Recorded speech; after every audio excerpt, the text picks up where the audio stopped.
नमस्ते विद्यार्थी मित्रों, कक्षा 9 विषय हिंदी और हम समझ रहे थे व्याकरण का एक टॉपिक जिनका नाम है स्वर संधि। जिनके प्रथम पार्ट में संधि किससे कहते हैं या तो संधि के कितने भेद हैं और स्वर संधि जो है उनके कितने प्रकार है, स्वर संधि किससे कहते हैं उनके प्रकार है, जिनमें से प्रथम प्रकार दीर्घ स्वर संधि की समझौती हमने पार्ट 1 में देखी थी। तो पार्ट 2 में गुण स्वर संधि और वृद्धि स्वर संधि किसे कहते हैं, उनके नियम कौन से हैं, उनकी समझौती देखी थी। तो पार्ट 3 में हम समझने वाले हैं स्वर संधि के बाकी के प्रकार, यानी उनका चौथा प्रकार है यण स्वर संधि और पांचवा प्रकार है अयादी स्वर संधि। तो यहाँ पर हम चौथा प्रकार यण स्वर संधि है, उनके नियम के आधारित और उदाहरण सहित उनकी समझौती देखते हैं। लिखा हुआ है कि यदि ह्रस्व ई या तो दीर्घ ई हो, ह्रस्व उ या दीर्घ उ हो और रु, यदि इन तीनों के बाद कोई भिन्न स्वर आ जाए तो क्या करना होगा, हमें उनको देखना है। यदि हम संधि को जोड़ रहे हैं या तो संधि को छोड़ रहे हैं तो प्रथम स्वर ई और दीर्घ ई हो, रु ई और दीर्घ ई हो तो, और उनके बाद का स्वर भिन्न स्वर हो तो ह्रस्व ई और दीर्घ ई के बाद हम य लगाएंगे, यानी कि उनके बदले हम य लगाएंगे। ह्रस्व उ या दीर्घ उ हो और उनके बाद यदि कोई भिन्न स्वर आ जाए, इनके जैसा ही नहीं परंतु उनके बदले दूसरा कोई भिन्न स्वर आ जाए तो ह्रस्व उ और दीर्घ उ के बजाय हम व लगाएंगे। और रु है, उनके बाद यदि कोई भिन्न स्वर आ जाए तो रु के बदले हम र लगाएंगे। अब आप समझ गए होंगे यहाँ पर व्याख्या हमें क्या समझाना चाहती है, यानी यण स्वर संधि है वह किस उनकी विच्छेदन है या तो जोड़ना है वो हम किस प्रकार करेंगे। तो यहाँ लिखा हुआ है कि यदि ह्रस्व ई हो, दीर्घ ई हो, रु यानी कि उ और दीर्घ उ हो या तो रु हो, तो उनके बाद यदि कोई भिन्न स्वर आ जाता है तो ई और ह्रस्व ई और दीर्घ ई के बदले हम य लिखेंगे, ह्रस्व उ और दीर्घ उ के बदले हम व लिखेंगे और रु के बदले हम र लिखेंगे। इसके संदर्भ में निम्नलिखित उदाहरणों को ध्यान से पढ़िए और समझिए। एक उदाहरण हम देखते हैं कि यदि प्रथम स्वर ह्रस्व ई और दीर्घ ई हो और उनके बाद कोई भिन्न स्वर आ जाता है तो हम क्या करेंगे, ह्रस्व ई और दीर्घ ई के बजाय य लिखेंगे। देखते हैं उदाहरण के आधारित। यहाँ पर आप देखिए ह्रस्व ई और दीर्घ ई, उनके बजाय हमें क्या लिखना होगा, य। यदि समझ लीजिए ह्रस्व ई है और उनके बाद यदि कोई भिन्न स्वर आ जाता है, इनके जैसा ही नहीं परंतु उनसे अलग कोई स्वर आ जाता है, भिन्न स्वर आ जाता है, तो इस ई का हम क्या कर देंगे, य कर देंगे। यदि कोई दीर्घ ई हो तो भी हम क्या कर देंगे, य लगा देंगे। उदाहरण के माध्यम से इनकी समझौती देखते हैं। यहाँ पर शब्द है प्रति और एक। यहाँ पर आप देखेंगे प्रति है, यहाँ पर है एक। हम समझते हैं यहाँ से स्वर अलग करेंगे, हलंत त के साथ ई जुड़ने पर नया शब्द यानी नया वर्ण हुआ था ती। तो अब हम क्या करेंगे, यहाँ प्रति में ती है, ती से हम ई को निकाल देंगे तो हलंत त रह जाएगा।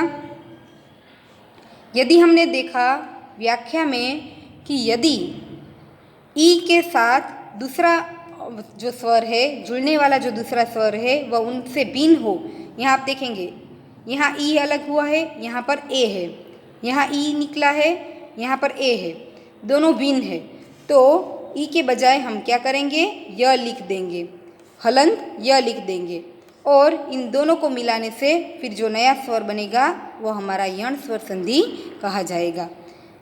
एक और उदाहरण के माध्यम से हम यह देखते हैं। यहाँ लिखा हुआ है प्रति, प्रत्येक, यहाँ है आदि, अंत।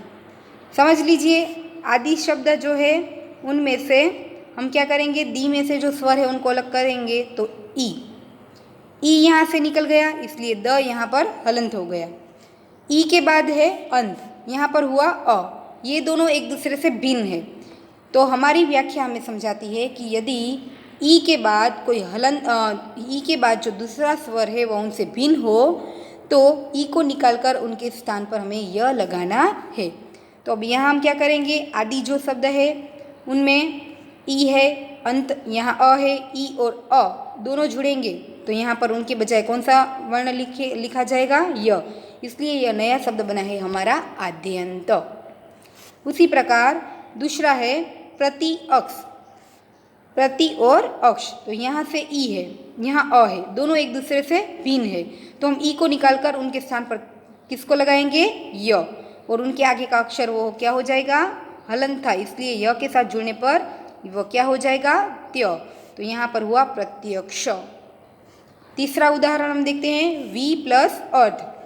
वी से हुआ स्वर अलग होता है ई, यानी ह्रस्व ई, और वे भिन्न स्वर अ के साथ जुड़ेंगे तो यहाँ हम देखते हैं ई के बाद भिन्न स्वर है तो ई को निकालकर हम क्या लिखेंगे, य। और उनके आगे वाला जो अक्षर वह हलंत था वह उनके साथ जुड़ने पर वह क्या हो जाएगा, आधा हो जाएगा। इसलिए यहाँ पर हुआ नया शब्द व्यर्थ। अति आचार। अति से ई अलग होता है, यहाँ आचार है, ई और आ दोनों एक दूसरे से भिन्न स्वर है, इसलिए हम क्या करेंगे, ई को निकाल देंगे, उनके स्थान पर यह लगाएंगे। तो और यह जो ती है उनमें से हम ई को निकाल देते हैं तो त कैसा हो जाता है, हलंत हो जाता है। और ई को निकाल कर उनके साथ हम यह जोड़ेंगे तो अक्षर बनेगा त्य। तो यहाँ पर हो गया अत्याचार। वी प्लस आकुल तो व्याकुल, अति उत्तम तो अत्युत्तम, उनके बाद है वी प्लस उत्पत्ति तो व्युत्पत्ति, दधि प्लस ओदन तो दध्योदन, देवी ई और आ देव्यागमन। तो इस प्रकार उदाहरण से हम समझ सकते हैं कि ई और ह्रस्व ई और दीर्घ ई उनके बाद आने वाला जो स्वर यदि कोई भिन्न स्वर होगा तो इन दोनों के स्थान पर हमें क्या लगाना होगा, यह लगाना होगा। यहाँ पर लिखा है जो बात यह सच होती है।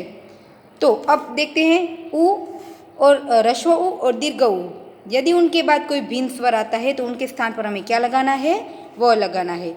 इनके नियम, इस नियम को देखते हैं उनके उदाहरण के साथ। यहाँ पर आप देखेंगे दिया गया है भिन्न स्वर, देखते हैं उदाहरण के आधारित। यहाँ पर है अनु और यहाँ पर है ऐषण। अनु, नु जो अक्षर है उनके साथ क्या था, उ, यानी कि न शब्द है, न वर्ण है, उनके साथ उ जुड़ा हुआ था, इसलिए नया शब्द हुआ था नु। अब हमने क्या किया, उ को अलग कर दिया तो आखिर बचा हलंत न। अब यहाँ हम क्या करेंगे, देखते हैं, उ को निकाल दिया है, इन शब्द में से हमने उ को अलग कर दिया है, यानी उ को, उस स्वर को अलग कर दिया है। उनके बाद है ऐषण, यानी यहाँ से हुआ ए। अब दोनों एक दूसरे से भिन्न है। यदि हमने पहले ही देखा व्याख्या में कि यदि उ या ह्रस्व उ हो या दीर्घ उ हो, उनके बाद यदि कोई भिन्न स्वर आए, उनके जैसा नहीं परंतु भिन्न स्वर आए तो हम उ को निकाल देंगे, उनके स्थान पर क्या लगाएंगे, व। और यहाँ पर हम देखेंगे व के साथ न जुड़ने पर नया शब्द बना है अन्वेषण। उनके बाद उदाहरण है अनु और ईक्षण, अन्वीक्षण। उ और अ दोनों एक दूसरे से भिन्न स्वर है, इसलिए उ निकल जाएगा, उनके स्थान पर व लगाने से अन्वय। उ और आ दोनों एक दूसरे से भिन्न स्वर है, यदि जुड़ेंगे तो नया स्वर हम देखते हैं भिन्न स्वर है तो उ निकल जाएगा, उनके स्थान पर क्या लगेगा, व। और हम देखें व और आ यानी वा, तो आप यहाँ देख सकते हैं पश्वादि। उनके बाद है लघु आहार तो लघ्वाहार, ऊह अपोह तो ऊहा पोह, वधु ऐश्वर्य, यहाँ यू ऊ है और यहाँ ए है, दोनों एक दूसरे से भिन्न है, इसलिए ऊ निकल जाएगा, उनके स्थान पर वह होगा। और यदि व के साथ हम ए लगाएंगे तो हमारा शब्द बनेगा वे। यहाँ हो गया वेद्वेश्य शर्य, वेद्वेश्वर्य। उसी प्रकार आगे हम देखें वध और आगमन, जिनमें से उ और आ वध्वागमन। तो हमारी जो व्याख्या है हमें समझाती है कि यदि ह्रस्व ई हो या तो दीर्घ ई हो, उनके बाद यदि कोई भिन्न स्वर आता है, या तो ह्रस्व उ हो या दीर्घ हो, उनके बाद यदि कोई भिन्न स्वर आता है तो ई और ह्रस्व ई के जगह हम य लगाएंगे, ह्रस्व उ और दीर्घ उ के जगह हम व लगाएंगे। अब तीसरा है रू। यदि रू है तो उनके स्थान पर हम क्या लगाएंगे, र। यदि रू के साथ कोई भिन्न स्वर जुड़ता है तो रू को निकालकर हम र लगाएंगे। उनके उदाहरणों को हम देखते हैं, हुए आगे बढ़े। यहाँ पर उनके उदाहरण दिए गए हैं, पितृ और आदेश। यहाँ क्या है, रू है। त्रु जो है, त है, उनके साथ रू जुड़ा हुआ था, इसलिए वो बना था त्रु। तो अब हम क्या करते हैं, रू को निकाल देते हैं, उनको अलग कर देते हैं। ठीक है, यहाँ रू को अलग कर दिया तो त हलंत रह गया।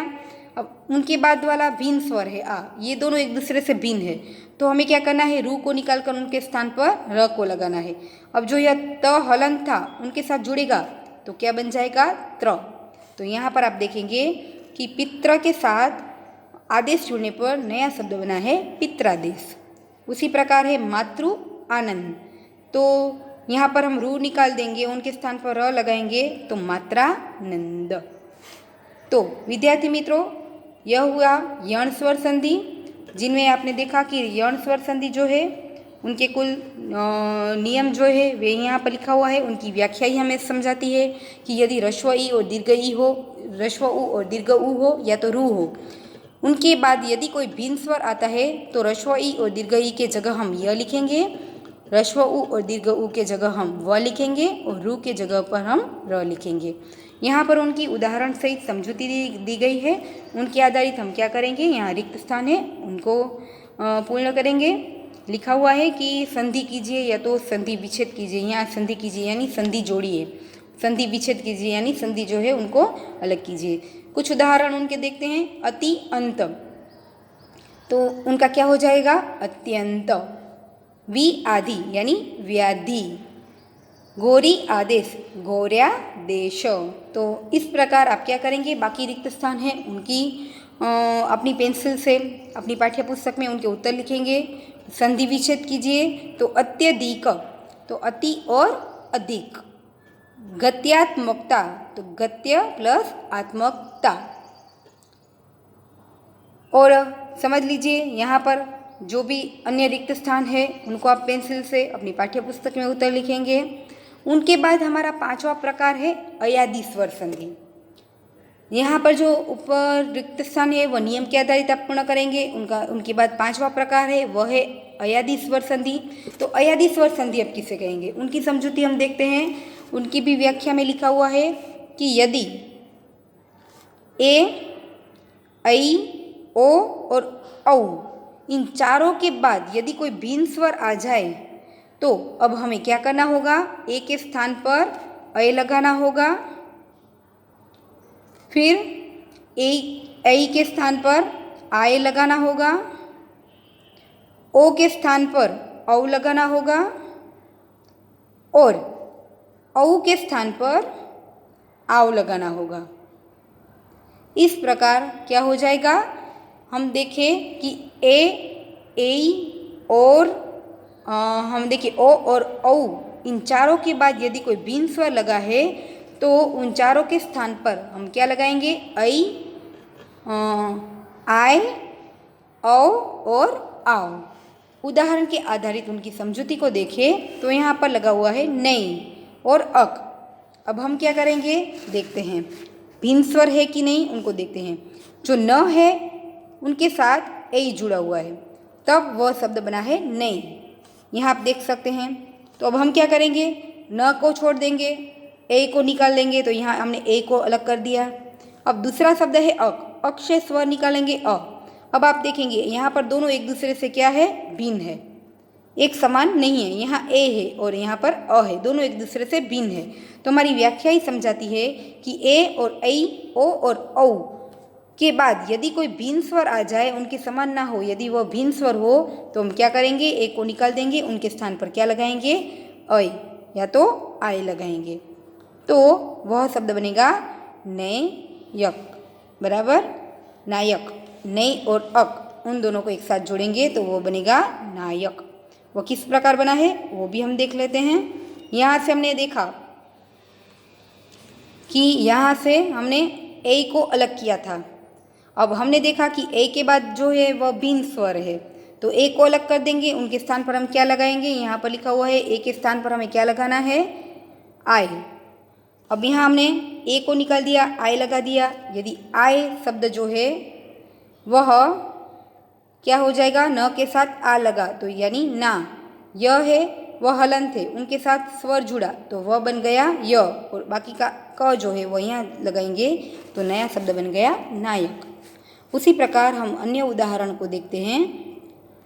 तो अयादी स्वर संधि के यहाँ आप देखेंगे तो कई उदाहरण दिए गए हैं जिनके आधारित हमें अयादी स्वर संधि को समझना है। हमें याद क्या रखना है कि यदि ए है, उनके बाद यदि कोई भिन्न स्वर आए तो वहाँ पर हम अय लगाएंगे। ऐ है, उनके बाद यदि कोई भिन्न स्वर है तो हम आय लगाएंगे। ओ के बाद यदि भिन्न स्वर होगा तो औ लगाएंगे, और औ के बाद यदि कोई भिन्न स्वर होगा तो हम आओ लगाएंगे। इन सभी बातों को हमें सिर्फ याद रखना है। यहाँ पर आप देखेंगे दूसरा उदाहरण, चे अन। अब च है, उनके साथ ए जुड़ा हुआ है इसलिए वह बना है चे। यहाँ पर हम देखेंगे च है जो हलंत है, उनके साथ ए जुड़ा तब वे बना चे। तो अब हम क्या करेंगे, च को अकेला रहने देंगे, ए को निकाल दिया हमने यहाँ। बाकी का शब्द है अन, अन से स्वर कौन सा निकला, अ। अब दोनों एक दूसरे से भिन्न है तो हम क्या करेंगे, ए के जगह पर हम क्या लगाएंगे, अय। यहाँ लिखा हुआ है अय लगाएंगे तो नया शब्द बनेगा चयन। तो इस प्रकार विद्यार्थी मित्रों कुछ उदाहरण और भी दिए गए हैं, हम देखते हैं।